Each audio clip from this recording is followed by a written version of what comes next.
三國策好快有得賣啦，而家已經去到包裝嘅階段啦。劉營同埋曹營起始包之後，我哋會有公孫瓚加孫乾嘅擴充包。今日聽完公孫瓚之後，就知道佢有幾咁好抽啦。而孫乾呢，就代表文官嘅喎，喺遊戲當中佢哋都係編入劉備嘅勢力範圍噶。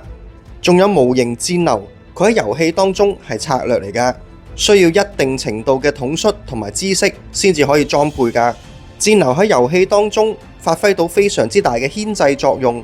因為喺戰流嘅射程範圍內，未接戰嘅敵人都要受佢嘅箭噶，變相喺戰鬥當中多咗一隊固定嘅弓箭手。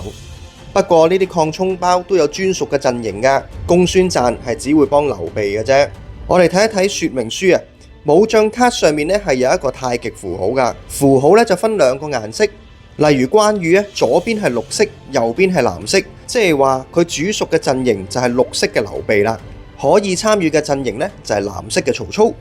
而張飛咧，你發現左邊同右邊都係綠色嘅，即係話佢只能夠效力劉備一人嘅啫。咁樣分佈係為咗忠於歷史啊，亦都避免玩家喺建軍嘅時候配搭出過於強大嘅軍隊啊。三國策喺遊戲性、平衡度方面都落足心機啊，你哋值得擁有，請支持本土製作三國策。